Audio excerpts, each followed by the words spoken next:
Olá, tudo bem? Há alguma relação entre processos obsessivos e transtornos mentais? Ou transtornos mentais e processos obsessivos? Enfim, de forma simples, vou tentar expor aqui, em alguns minutos, sobre o tema. Até porque o Espiritismo é para todos. Roda a vinheta que a gente volta já já.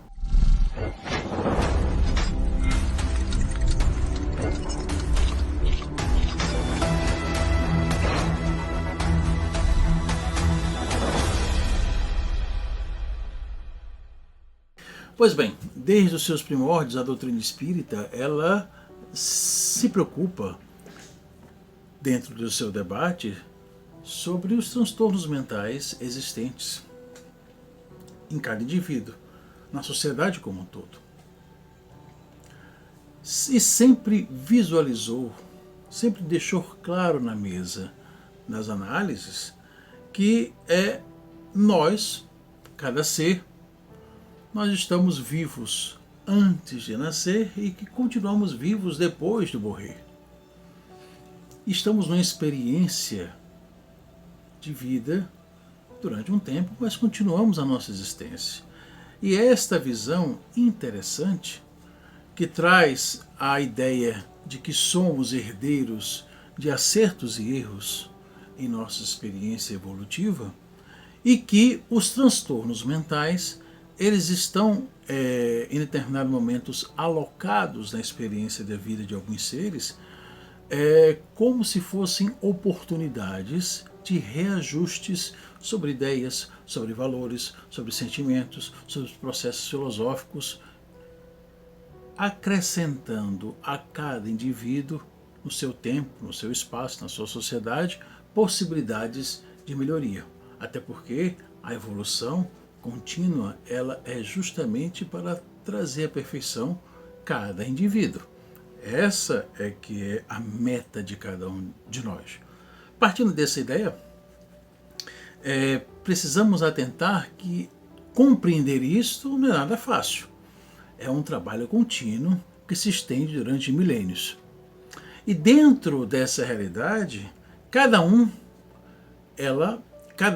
indivíduo vai se posicionar sobre esses problemas de uma forma, dentro do seu nível de compreensão de mundo, de conhecimento das informações que possui.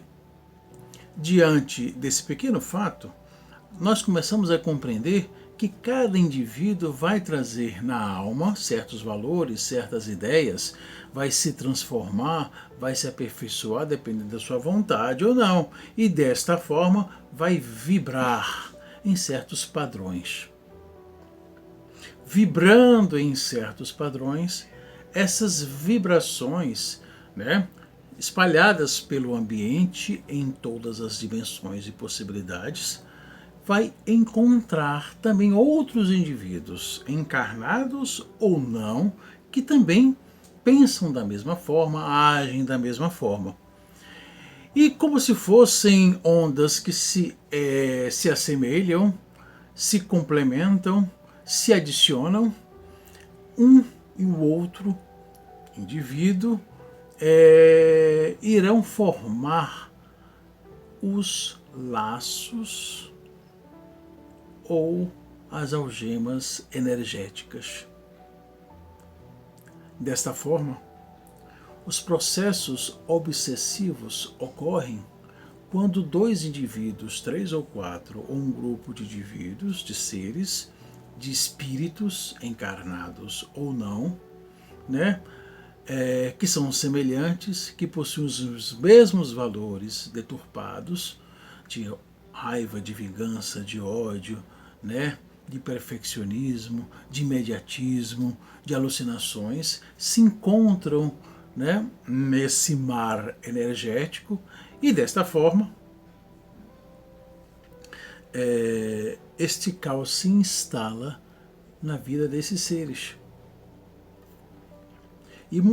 E esse caos, essa desordem, ela vai se aprofundando em camadas na medida em que cada indivíduo pertencente a isto encara a dificuldade. Desta forma, os processos obsessivos, eles começam a ir do simples ao mais complexo diante das perturbações da alma daqueles envolvidos que estão no grupo de seres em desarmonia diante das leis maiores, mas completa harmonia diante do caos instalado. É interessante a gente atentar para isso, nós que pensamos sobre o Espiritismo, de que a medida para melhorar tudo isto, a forma, o encaminhamento é justamente cada ser analisando as suas dificuldades, compreendendo os seus traumas, compreendendo um pouco sobre as dores da vida, ele consegue trazer certa responsabilidade, não apenas vitimismos ou escapismos, trazer para si alguma responsabilidade e perseverar em mudanças simples do cotidiano. É complicado falar isso em vários transtornos que a gente observa no cotidiano da sociedade humana, mas há uma apatia que paira no ar sobre muitos problemas. Trazer para si certas responsabilidades de mudança diante do drama humano é algo inalienável, é algo de verdadeiro. Trazer para si o que eu posso mudar no mundo hoje, mesmo diante das minhas dificuldades, mesmo diante dos meus limites, dos meus percalços, mesmo diante dos meus problemas hormonais, dos meus problemas de receptores cerebrais, mesmo diante das minhas frustrações, dos meus traumas, das minhas vivências translocadas. Como é que eu posso parar um pouco diante de tudo isso e me modificar em algo melhor? Como é que eu posso fazer essa transformação? A compreensão de tudo isso sem culpa, sem vitimismo, sem escapismo, que essa é a proposta da doutrina espírita, encarar a realidade dos fatos e tentar analisar tudo isso, não de forma fria e simples, mas de forma responsável, é essa a perspectiva da doutrina. Diante dos problemas não apenas de ordem psicológicos ou psiquiátricos, mas de ordem como um todo. A doutrina ela é eminentemente pedagógica e otimista. E precisamos visualizar as nossas problemáticas e as problemáticas das nossas vivências e do mundo em que vivemos hoje em dia dessa forma.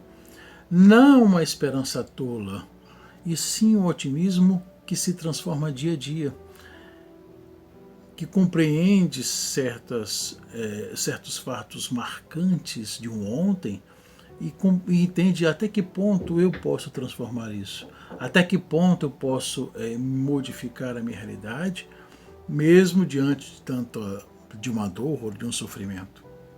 É essa a proposta espírita, para que eu não consiga, para que eu modifique a minha onda vibracional e não me coadune com outros seres que ainda estão na retaguarda dos processos evolutivos. Para que esse processo obsessivo de hoje eu consiga transformá-lo em mim, nos meus valores, na minha vida. Mesmo que o outro que esteja ligado a mim não queira. Se aquele espírito, aquele ser que está próximo a mim, numa outra dimensão, continuar a desejar certos pensamentos ou certos vícios, que ele continue. Você não pode modificá-lo, você pode modificar assim. E é isso que a série psicológica de Joana de Ângeles nos fala. E é isso que outros pensadores, como o Hermínio Miranda, como o Jorge Andréa, também pondera sobre isso. É isso que Inácio Ferreira também nos traz em certos pensamentos, ou quando ele era diretor do Hospital Espírita Psiquiátrico lá de Uberaba.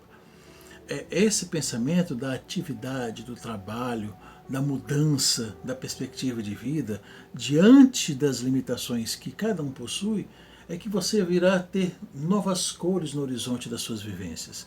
E desta forma, não dar margem a problemas psicológicos profundos e muito menos a trazer para si certos espíritos que também continuam vibrando no negativismo, vibrando na maledicência, vibrando na sexualidade translocada, vibrando no medo, vibrando nessas ondas negativas. Você corta o processo, mesmo que seja paulatino, e segue seu caminho nas vivências de uma esperança proativa, para que a lucidez se transforme paulatinamente na sua vida em raios de direção e sentido diante do belo, do justo e do bom. É mais ou menos isso que eu queria trazer para vocês. Espero que tenham gostado. Comente aqui o que vocês acharam e que sejamos lúcidos, que sejamos belos, que sejamos justos. Fiquem em paz.